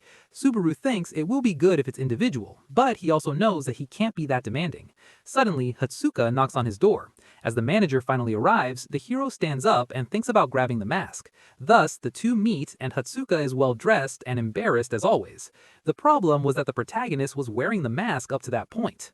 Subaru invites the girl in, and she almost explodes with embarrassment. But to him, it makes no sense not to come in if it's to talk, so the girl accepts, still with a very red face. Inside, before they exchange a few words, Hatsuka observes that his room is quite minimalist. She feels shy because he doesn't say anything, but what the hero thinks is that the girl's mana is huge, and that she isn't a normal manager. Hatsuka asks if there's something wrong with her face, but the hero says it's nothing, and starts asking about the tournament. Then she pulls out some papers, apologizing. Hatsuka explains that the tournament will be in a battle royale format, where several players will fight for a prize, like in an individual competition, for the hero's luck. Hatsuka warns that the gym will be in the virtual exam area, and that participants need to be at the 3rd level and pay 1,000 credits. Additionally, she has already already sent the materials to the hero, so when he looks in the kits, he has an idea of what he needs. Subaru thanks her a lot, but she says it's just her job. Moreover, the girl asks if the protagonist heard the message from the director. It's because they had sent him a message from the Blue Zone. At that moment, the protagonist remembers the damned Kyojo Itsuki and starts trembling with anger. The girl says they want to meet the hero and that they sent an email to the company. They probably want to meet the boy and negotiate by offering better payments. But Hatsuka can't believe it when Subaru tells her to ignore them. The hero said he had no intention of joining this or any other guilds. That's why the girl celebrated as if she had just won a big prize. She confesses that she was afraid to tell him and that Subaru would end up leaving. But since he didn't want to, Hatsuka tells the hero to enjoy the collaboration with Hosoy and leave celebrating. In the end, for an employee to be so dedicated to her work, Subaru thinks well of her, even though the girl is like that for other reasons. In a place that looks like a stage, the president waits with the Hawkeyes. Today's event was going to be the original versus the Subaru of now in a talent comparison. Hosoy comments that it seems like good entertainment, but John thinks that if the hero loses, it will look bad. Still, the streamer has no doubts about the skills he has seen, and remembers that so far he hasn't lost a fight. In the end, both understand that it will depend on the protagonist's effort. Then, at that moment, the manager arrives, greeting both of them with Subaru right behind. Hosoy is also happy because this is a chance to become more famous, so he extends his hand to the hero, and since he seems not to be paying much attention, he introduces himself. Thus, the protagonist greets the guy, and Hosoy says that he's a fan of his even though he's a newbie. John asks to save that talk for later and to start the broadcast right away. Then, Hosoy starts with 1,300 people live saying hi to everyone. At that moment, the views jump from 1,300 to 12,000, which while good, is concerning. Anyway, he remembers that today is the collaboration everyone is waiting for and listening. The protagonist appears on the screen and introduces himself, making people curious about his face.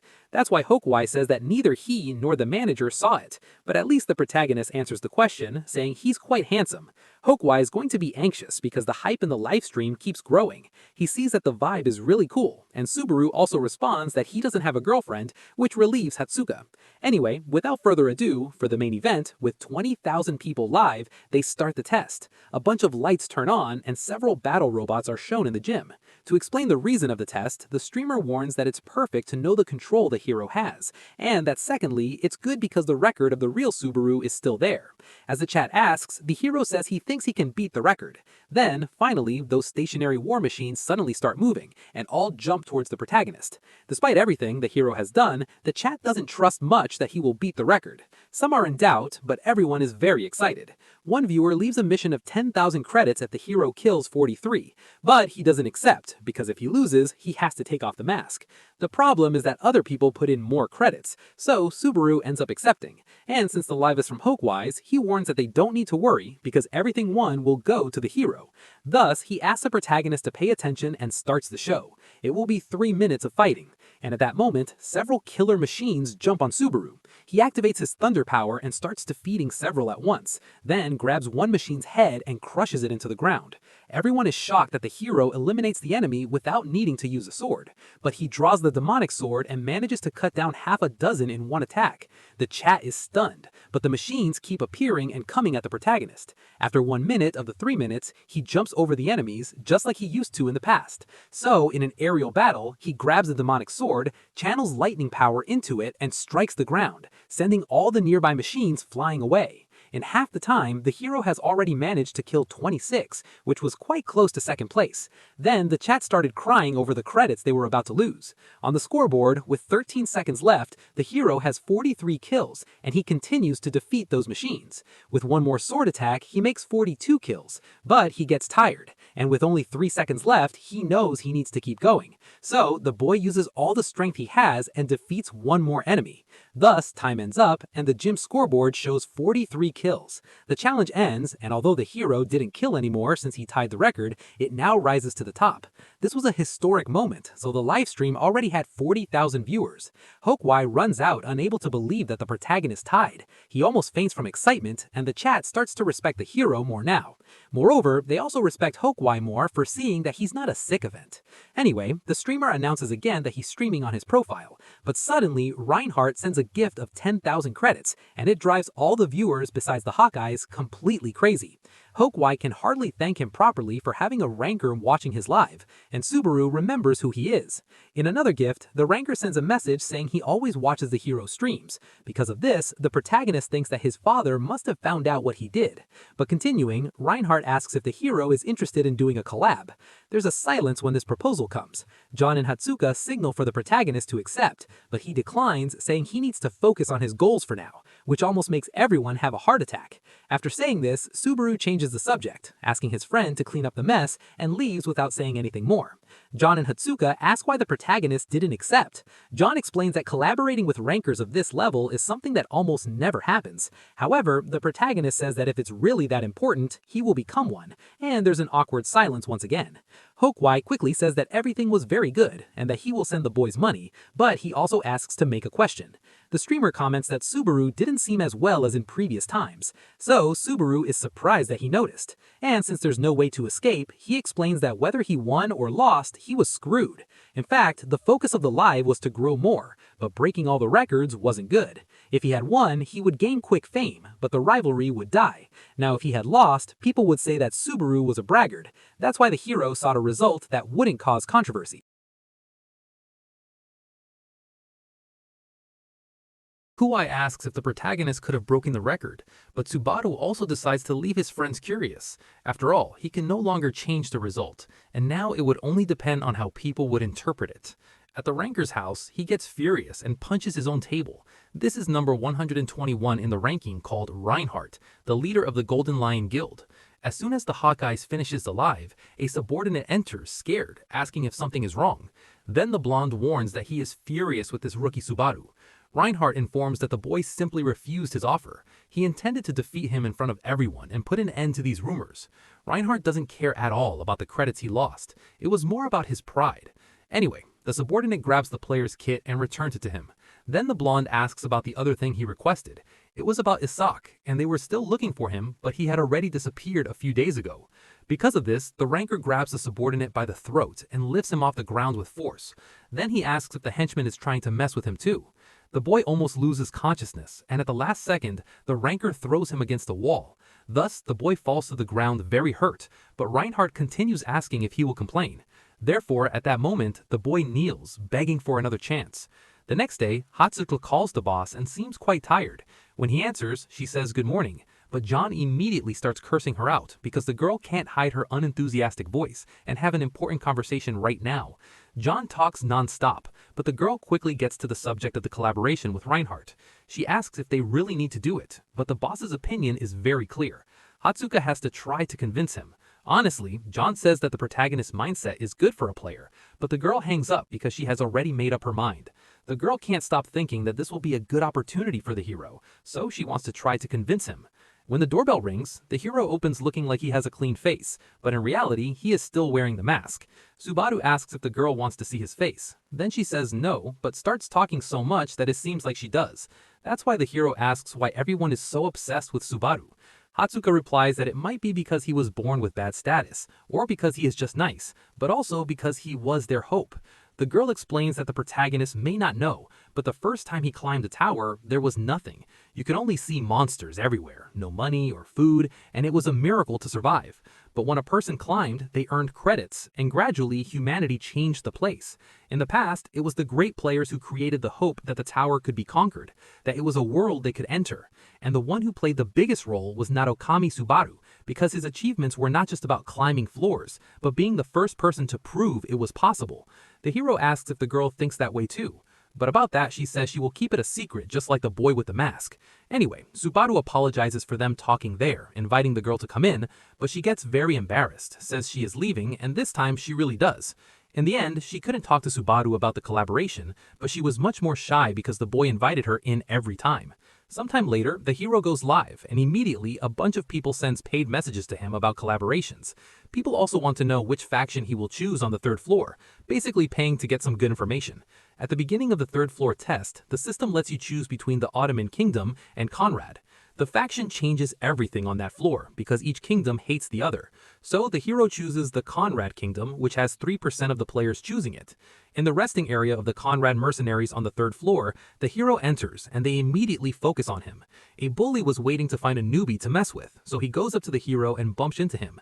The problem is that the one who goes back is the guy, and he almost falls to the ground as if he hit a wall. The bully shouts asking where the hero is going and questions what his problem is, but the hero says he is the one who has the problem because he bumped into him. At that moment, the boy grabs Subaru by his shirt to hit him a few times.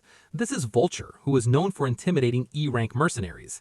He says he is a B-rank mercenary, but the protagonist simply activates the lightning at his feet and delivers a killer kick to the bully's chin.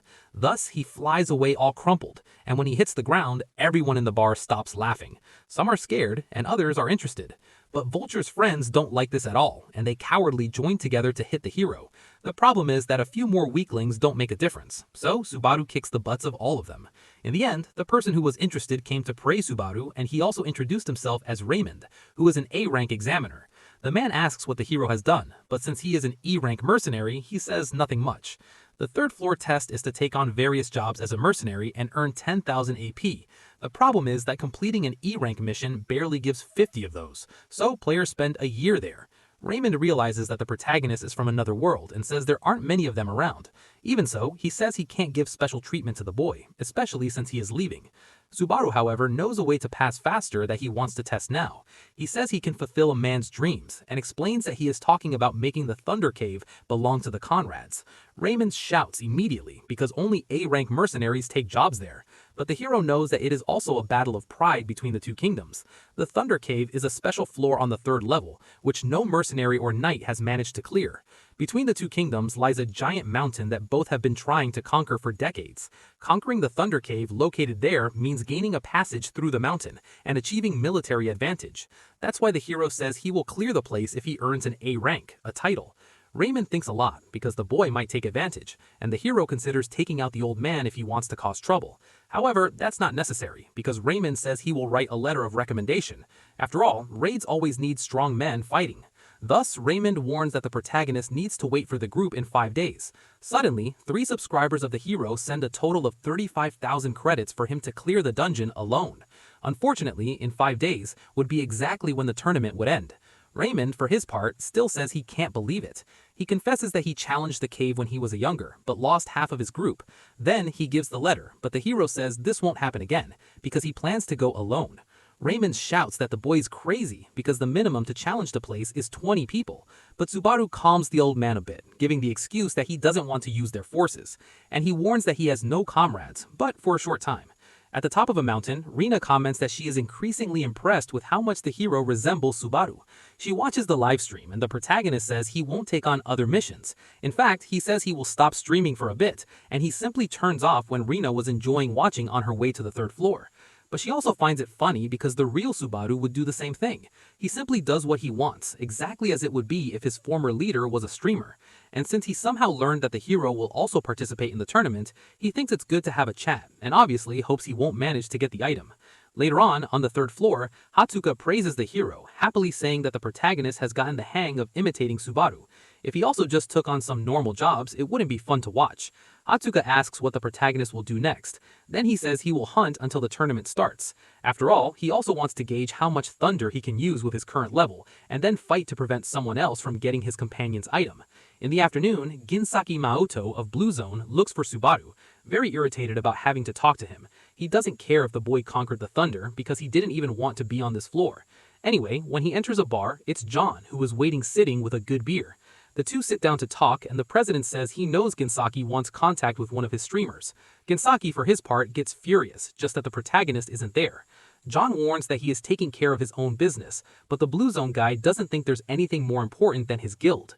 Anyway, the president reminds him of the declaration the hero made. In fact, Ginsaki wanted to talk to him personally to negotiate better, but he starts to think that it's John who is making it hard for the two to meet. Ginsaki bangs on the table, saying he can see when someone wants to keep the golden goose, but he asserts that the hero will be better in a big guild rather than streaming. The problem is that John disagrees on this point, especially since he knows Ginsaki for going after players who work streaming. Gensaki tries to say that he doesn't want to make Blue Zone an enemy of Sin, but John warns that they prioritize their employees and their decisions above all else. For an adult man, Gensaki says the president is being very naive. However, John counters by saying that in this world, there are people who are not intimidated, and showing a bit of his aura tells the young man to leave. Gensaki immediately feels the pressure of the president's power and stands up, trembling a bit. He shouts that John can't just order him to leave as if it were nothing, and John doesn't care at all. That's why Gensaki warns that he will make the old man regret it. But John even mocks him, saying 3 days later, on the 3rd floor, in the nest of sky serpents, a big mess happens because of the hero. Without needing to wear the mask, he hunts one of the largest snakes in the nest. With one attack, he opens a hole in the mouth of the monster, making it scream in pain. Then the hero returns to his sword, and saying he has already tested enough advances, saying he will finish this quickly. Thus, the protagonist jumps onto the open mouth of the monster and invokes a very strong thunder that defeats the boss of the Sky Serpents. The protagonist levels up, and his stats do too. Moreover, he gains a Serpent Fang, worth about 10,000 credits. Subaru is now at level 35. He has leveled up 9 times in 3 days, which is very good. For this reason, he now remembers that he had something he left to resolve. The next day, Hatsuka happily greets the protagonist, so he sits down asking if anything good happened. The girl says yes, shining with joy, but the protagonist still doesn't understand what it is. Finally, he remembers it's about the collaboration and apologizes. Hatsuka doesn't blame the hero for refusing because it's also something Subaru would do, but if the goal is to be equal, she hands over a document stating the only difference between the two. In fact, it was a document with money from the Live with Hokai, 49,000 credits.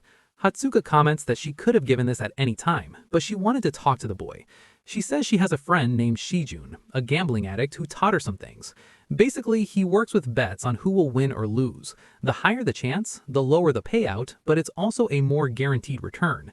About this, Hatsuka explains that the hero's payout rate is 6.1, while a certain player's is 1.2, making him the favorite to win. When the hero asks, the girl says the boy's name is Omar Schneider, a player from the Blue Zone who has been on the 3rd floor for 10 years, just to try to clear the Thunder Cave. Hatsuka also says that Omar must be looking for the hero. After all, the statement he made saying he would clear the cave alone was like laughing at his 10 years of effort. First, the hero warns the girl that she's a bit too close. This time, Hatsuka feels more embarrassed than ever, so she goes back to her chair asking Subaru to just prepare. In the 3rd floor, in a place called Ortanarol, 2 horses pull a cart very quickly. Then they finally arrive where they will meet the arrogant one who said he would clear the dungeon alone. Some colleagues inside say that the boy is only saying this because he doesn't know what it's like inside, and they ask Captain Schneider not to get angry. However, the captain says he isn't because the hero has some reputation. Despite his career being short, he is the new user of Thunder. Still, the warrior's colleagues say that Subaru isn't like the original and that he won't succeed. However, the captain asserts that it's not the time to be envious or jealous. One of the colleagues asks if they want to respect the boy. Then Schneider says it might be necessary. But despite wanting to seem calm, it's clear that he's nervous. And the bald guy is the most worried because he knows the monster the captain becomes when he's angry. When he goes to read Schneider's information, the hero thinks he's crazy because he only left there 5 years ago. A news article was saying that they were close to completing it. And now that he knows more about the boy, Subaru understands why he's the favorite. But still, he apologizes to Kazuki because now that he's back, he won't let anything interfere. The next day, in the city's shopping center, a seller says he won't be able to buy such bad material, and unfortunately he informs the hunter he brought that he will only pay 1,500 credits. Moreover, he almost gives up selling, but in the end he tricked the customer because only he knew the product's value. Finally, another customer arrives who is a bit smarter. When Subaru places the Serpent Fang on the table, the seller almost jumps in shock. There was nothing to complain about the quality of the material, but the seller wasn't going to miss the chance to take advantage. At that moment, the merchant evaluates the material as rank B, and that it would be rank S if it weren't for a scratch. Additionally, he also says that the protagonist arrived at a bad time because he's full of identical items. That said, he has the audacity to offer 8,000 as if it were a lot. In fact, Subaru even thinks it's fair because of the value he remembered from before. However, Schneider appeared there saying it was worth at least 15,000 and debunking the seller's bluff about having several of them. So, with the two facing each other, the captain and the protagonist end up greeting each other. Later, in a rather unconventional restaurant, the two boys sit down to get straight to the point. After all, they're not boyfriends to be relaxing together there. But the hero still doesn't believe that this is where Schneider comes to have lunch. Finally, the captain soon talks about the Thunder Dungeon, and Subaru reaffirms that he will clear the place alone. Schneider gets irritated and says many people reach the 3rd floor with their nose in the air. The hero asks if the captain thinks the same of him, and although he does, he says he respects the hero for his talent, but he still doesn't believe that the hero can be compared to the original Subaru. The hero thought he was going to talk to a weirdo, but saw that he was someone serious. Without further ado, the captain reveals that he has a proposal and, grinding his teeth, tells him to take it back. Schneider finally vents that he found the boy's words very arrogant and that he will give him a chance to go live and apologize. However, the hero says he doesn't think it's a very good proposal. Then the captain asserts that he will defeat the boy in the tournament and make him understand his place. Therefore, the hero agrees, but if he wins, he asks the captain to write a report on everything he knows about the dungeon, which, despite being a lot of work, Schneider doesn't mind because he thinks he will win, or at least not lose to the protagonist. So he leaves, making the hero think that Schneider must not have spent 10 years there for nothing. At the entertainment company, Sheen jumps in surprise when he sees over 10,000 people live. He was watching the start of the tournament broadcast and feels envious because he can't participate since he's already past the 3rd floor. Although the hero is their ally, Sheen thinks it's better to bet on Schneider. But as a professional gambler, he also believes that he shouldn't follow the crowd, but rather bet on what he believes. The problem is he starts trembling in fear of making a mistake, but when he was about to change his bet, he accidentally answers a call and throws his phone away, thinking he had accidentally bet on Subaru. Sheen shouts that Hatsuka is spying on him, but the girl just asks what he's doing. Sheen tries not to make it clear that he was betting, but the girl focuses on wanting to know what's happening because she thinks they should bet everything on Subaru. Sheen says they can't be that naive because they need to analyze before betting. Sheen yells that Schneider is a much more rational option than Hatsuka's crush. Hatsuka doesn't back down and bets next month's salary on who will be right. But in the middle of the conversation, a hooded person passes by, making her lose focus. Therefore, the girl hangs up on her friend without saying anything more, which leaves Sheen confused because the girl isn't the type to propose bets. Walking in the city center, a subordinate of the captain asks what the hero was like. Then Schneider confesses that he was no amateur. The bald man worries that Schneider will lose, but this makes Schneider want to beat him up because for now, he will only be sure when they see each other in the tournament, and Schneider himself doesn't think there's the slightest chance of losing. From the top of a building, a hooded person sees all this. She was already wanting to take a look at the favorite of the competition. It's obviously Rina, and she compliments the boy's sister a bit. Finally, on the day of the tournament, most people head to the Colosseum in the city of Ortonaro. Our hero is already inside the Colosseum and very close to the entrance door. Then he finally shows his face inside and sees that there is a huge audience watching him. Apparently, people didn't know that the boy was participating. They wanted to vote for him for 2nd place, but suddenly, the 1st place appeared. With his spear on his back, the captain prepares, and everyone cheers, showing that they are big fans of him. None of those hundreds of people shout the hero's name, only Schneider's name. And at the moment they release fireworks, a woman appears with patience. This is Mizuha from the Blue Zone Guild, who will be the presenter of the competition. She says that the shoes were made by Hermes himself, stating that it is a symbol of pride for the guild, and a legendary relic of Hibiki Toshiya.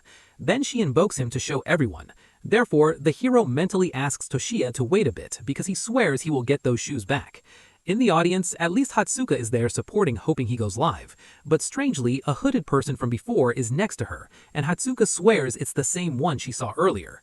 As the girl said, the protagonist starts the live stream inside the tournament. In less than 10 seconds, 3,000 people enter, and he apologizes for disappearing suddenly while noting he can barely read the chat. Then Hatsuka sends a mission of 30,000 credits if the hero wins, and he thanks him even without much support. Mizuha shouts that it's now and makes more fireworks appear, starting the tournament. Suddenly, she gathers green magic in her hand and creates a giant ball above. Then she explodes it, creating a rain of that green magic. This green stuff envelops the entire arena and makes the audience proud of the girl's power. Basically, the girl made day turn into night with a wave of her hands. So now it's in this darkness that the eliminations begin. The challenge system warns that if you die, you're out, and that the round will end when there are 1,000 survivors. It also states that everyone is an enemy, and the game starts with 10,000 participants. Obviously, no one should make the hero a target in the preliminaries. However, just when he was thinking of conserving energy, several people sent money for him to farm aura. Because of this, suddenly, a person passes behind the hero and he tries to flee, knowing he'll be screwed if he tries to fight. But what the hero sees is a walking pile of money running. Out of nowhere, 1,500 people are already eliminated, and the scene cuts to the captain's perspective. He doesn't care about the small fries. This just means it's time to... In the elimination, he wants to go after the hero. Suddenly, an arrow almost hits him. There was a guy hiding who tried his luck and got very close. But it wasn't just one guy. No, because he wasn't crazy. The boy had a group of mercenaries. A bald man thinks they shouldn't take the risk, but the leader feels confident because it's several against one. Because of this, Schneider says the plan isn't bad, but they picked the wrong person.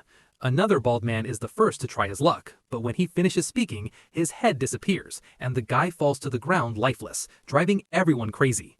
No one managed to see how the captain hit the bald man with the spear, but now Schneider doesn't want to know, because he's seen many tough guys like them, and now he's eager to show what happens when they mess with him. In one attack, another mercenary is blown up. Then he warns that tricks don't work in the tower, and he warns that the only thing protecting people is their own strength, leaving the enemies terrified.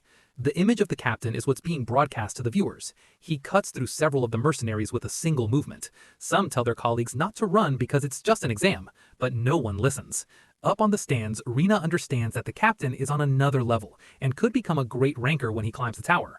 But she gets annoyed because next to her, Hatsuka won't stop making noise. She's cheering for the protagonist. As Rina gets nosy, she sees it's Subaru's livestream and strikes up a conversation with the girl. Since she's wearing the same mask as the hero, Rina explains that she's a fan. Then Hatsuka comments that she is too and greets her. But of course, she also asks for the name of the hooded girl. When there are only 1,300 survivors left, the chat updates the hero saying he has already made 97 kills. Time is almost up, and he's earned 200 credits for each one he defeated. But now an idea comes to the hero's mind. An idea to make noise, to try to attract more players.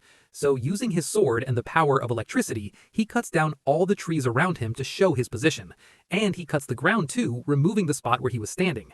Because of this, where the captain is, he hears some noise, and after finishing off those mercenaries, he manages to find the hero. But the hero says he was the one who found the captain first. In that case, Schneider says he wants to settle their differences now instead of leaving it for later. And as someone offers 10,000 credits for the hero to defeat the captain, Subaru also gets ready to fight. Now there are 202 people left for the preliminaries to end, so Schneider quickly throws a spear attack to hit the hero. He misses, but destroys everything in its path, saying there's still plenty of time for the two to fight. Subaru shows a bit of concern because that strike was only using physical strength, so he knows that if he gets hit, he will die, and that the spear is reaching a very long distance. In a second attack from the captain, the protagonist gets ready and uses the demon sword to boost all his stats. With that, he manages not only to defend himself, but also to dodge the strike and keep moving. But Schneider also gets closer and tries to hit the hero faster. Fortunately, he dodges, but when he was about to try to get behind the captain, he was attacked again and again. When the protagonist counters, he throws the enemy back, making him drag on the ground. Then the two gain a bit of distance. Schneider asks why the boy doesn't use thunder, but the hero replies that it's not worth it, especially since he will finish the fight quickly. Schneider finds it very arrogant of Subaru to think he can defeat him like that, and shouts asking if the boy wants to buy time. To prevent the game from ending early, the captain tries to eliminate the hero right away. But the protagonist defends himself, mockingly asking if Schneider was using all his strength, which only irritates him more. However, the number of survivors reaches 1,000 and the preliminaries end, so Schneider asks the hero to wait a little longer and the two go to the waiting room. In that room, the system explains that there will be a 30-minute break. The protagonist's hands tremble a bit after holding that last blow. Then he realized he underestimated the captain. A few days ago, Hatsuka said that from the moment a streamer got 10,000 live viewers, they could live off it. And now the hero has that amount watching because of Schneider. But talking about the captain also makes him worried since he hasn't managed to clear the dungeon. Back in that forest cabin, already daytime, Shiger is having an existential crisis due to boredom. But he also complains a lot about someone like Schneider still being stuck on the 3rd floor. The lower the floor, the harder it is to overcome the level difference, even though Subaru has thunder, and Shiger knows that things can change with raw talent, but from what he sees, he doesn't think it will. In his downtime, the protagonist redeems all the credits, and uses 80,000 of them to increase the level of the greed bet. Thus, he raises the skill to level 5 and rank B. But since these things don't show up to the public, they become curious. On the upper side of the stands, Midzuwa is alone staring at the tournament prize. This is because she heard there might be a thief behind the shoes, and she also heard about his identity. Suddenly, a person appears announcing that the guild reinforcements have arrived, and because Midzuwa asks who's leading the team, the person introduces themselves. Then the girl asks what the guy is doing on the 3rd floor because it's simply Kurokawa who came to help. Midzuwa asks if the guild leader is upset with Subaru, and the guy says he is, for him and Schneider. But he also mentions that there's another problem, and that problem is in the stands talking behind Rina's mask. She can only think about the frightening amount of mana that Hatsuka has. She wants to know why someone so strong is there, but to not seem strange, she takes off her mask and introduces herself as Tom. Hatsuka explains that she was speaking formally because of the girl's aura and also recognizes that she is using a face-changing technique. Rina feels so intimidated that she thinks the manager is an assassin sent by Kazuki, but even though Hatsuka doesn't want to get involved, she asks if there is a plan to disrupt the tournament. Because of this, Rina decides to test by saying maybe. Then, with a killer aura, Hatsuka asserts that if the girl does that, she will regret it a lot. Subtly, the challenge system announces that the 30-minute break is over. Then all participants are teleported to the finals. It is explained that the finals will be a game in a territory capture format. Mizuwa explains that when it starts, each player will have a territory, but only 2 people can stay inside one, and they can choose whether to defend, steal, or hold. If a player defeats an opponent, they can take their territory, and the player with the most at the end will keep the shoes. So now that she has explained everything, the girl starts the finals by giving a color to each one. As expected by the hero, no one goes out to attack because fighting now gives a territory, but waiting can allow them to gain a lot by defeating just one enemy. That's what everyone thinks. However, the hero goes out and already defeats one. After all, his subscribers are paying 300 credits per person. There, in the captain's view, he also goes against the strategy of staying still and already secures a territory. The player from the adjacent block panics, but he can't even run from the spear. Thus, in a few seconds, Schneider knocks at least 10 competitors out of the game, and he continues searching for Subaru until he looks a bit further ahead and finds his yellow territories. In the midst of all that chaos, the 2 players ignore everything and focus solely on each other. But Subaru turns his back and walks away, prompting Schneider to shout at the boy, calling him a coward. The hero's fans get upset on behalf of the protagonist, but he warns that he will handle it later because he still needs more credits. Our hero continues farming territories and is surprised at how weak the players on the 3rd floor are. Then suddenly, a player named Dancho enters his territory. This player was that bald subordinate of the captain. Dancho says he will get in trouble later for kicking the hero's butt there, and the chat informs Subaru that the bald guy is from the blue zone. The bald guy doesn't hesitate and jumps on the protagonist, so the hero shows he will defend himself, but he slips under the attack and cuts the bald guy's spear. Then he easily throws him to the ground, defeating Dancho, and since it's not real life, he finishes the guy off right there. Subaru eliminates the bald guy so quickly that the chat starts to think he is weak. Then, finally, Schneider enters the protagonist's territory, and there's barely time to read the warning properly because the captain rushes towards the hero. The protagonist doesn't let the attack hit him. He sends the spear that was about to hit his head flying away, but the captain strikes again. Schneider shouts for the hero to use thunder quickly, because if he keeps holding back, he will die on the next attack. The hero jumps back to gain some space. Then he just holds the sword's hilt, which prompts Schneider to ask if the boy is going to run away again. But Subaru replies that he will give exactly what the captain wants. He begins to summon thunder and uses the heart of thunder to increase his power and resistance. Additionally, the skill from the greed bet also helps the hero avoid getting hurt. Schneider can't believe the hero is creating a type of weapon made entirely of lightning. Then the hero asks if it still looks like he wants to run away. And since the captain concedes that he does not, Subaru asks another question, this time questioning if instead of him, Schneider wants to run away from there. However, thinking that if he can survive this, he will win, the captain says no. Some time ago, the bald guy asked to ask a delicate question. He asked why the boss was so crazy about the Thunder Cave when he already had the strength to leave. But Schneider himself couldn't answer properly and said that people like him usually forget the reasons for their fixations. It could be conviction or obsession, but at least the captain was sure that his life would change because of it, and that reason was enough to never want to give up. Back to his fight with the protagonist, the boy spins the spear to gain speed, and he thinks that Subaru might end up becoming his second obsession until he runs for the final attack. And in respect to the captain's 10 years of effort, Subaru also charges without holding back. Thus, the two get very close and their strikes clash using all the strength they have, and the impact creates an explosion in the arena that destroys everything. But instead of the captain's destructive purple aura, the protagonist's yellow one remains. Returning to the audience, the girls stop talking because they feel strange. Rina becomes very suspicious of Hatsuka, but the girl revealed on her own that she was looking for trouble because she was Subaru's manager. Naturally, if there were problems in the tournament, it would affect his stream and her job. Rina acts like a child when she hears she's in front of the hero's manager. Hatsuka then gets very excited and says it was hard to convince her colleagues that she found gold. Rina says she always watches the streams, and the two girls start to understand each other. But suddenly, the explosion from the boys' attacks grabs attention, because it's the only thing being broadcast on the big screen. So Hatsuka quickly goes to see what happened and becomes very worried. When the explosion ends, both warriors are still standing, but Schneider has suffered so much that there's a hole from his legs to his chest. Then he falls to his knees lifeless, and Subaru thinks it would be nice to meet the captain again in the future. With a total of 283 captured territories, Narukami Subaru is the winner of the tournament. Fireworks are launched and the audience celebrates. Hatsuka also tries to celebrate with her new friend, but she doesn't seem very happy. Rina can't believe that in the end, it's the protagonist who will win the brand prize. Mizuwa soon appears to announce again and tells everyone to listen that Subaru is the winner. Therefore, the girl summons the shoes that are the protagonist's well-deserved prize. Then, Rina stands up in anger from the stands and leaves without saying anything. The seal is broken and the items fall into Subaru's hands, making the boy a bit sad for being away for 20 years.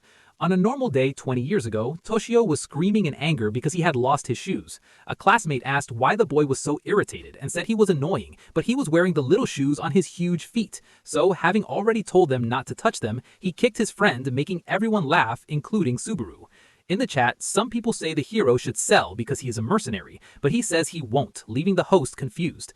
Mizuwa explains that Subaru can make some good millions from this, but the hero stands by what he said. At that moment, everyone starts trying to make an offer, and someone in the audience even offers 4 million credits. Therefore, the protagonist invokes a very strong lightning power from the sky, and after demonstrating this power, he warns that he won't sell even for 10 million credits. Anyway, after saying everything he had to say, the hero simply turned around and left. At the same time, still in the city, Amon and another player had just watched the broadcast. The boy didn't even know what to say about the protagonist winning. The player named Hanamaki Hiyori says that at this rate, the hero will become the true Subaru, especially since recently people were already believing that the new one was better than the old one. Hanamaki explains that they are comparing the two a lot, but for Amon, someone is definitely influencing this trend from behind. Hanamaki says that even she thought the two were the same, but since Amon disagrees, the girl mentally calls him a fanboy. Anyway, the girl asks if her partner isn't excited about what will happen from now on, but he replies that he has no interest because they both have a job, which is to hunt down the person who will try to steal the shoes. And like a good alpha male, Amon leaves the girl behind alone, even though it couldn't be said they were that alone. Back to the live stream, everyone is drooling over that pair of shoes. Even just like that, Subaru is happy to be in contact with Toshiya again, and changing his thoughts, he thanks the audience for the mission's worth of credits. The name of the pair of shoes is Telaria, and it increases speed by 25% and jump by 15%. Then people discuss, some saying it's good and others saying it's so-so. Anyway, the hero receives a message from Hatsuka warning him about the suspicious person he found, and asks the boy to be careful. Rina only realizes now that she might look suspicious standing there in front of the shoes. She didn't want to reach this point, but she had no other choice. So when no one was paying attention, she would attack and cut the protagonist's ankles. So the video ends here. If you don't want to miss the next part, activate the notification bell and see you next time on Tubs.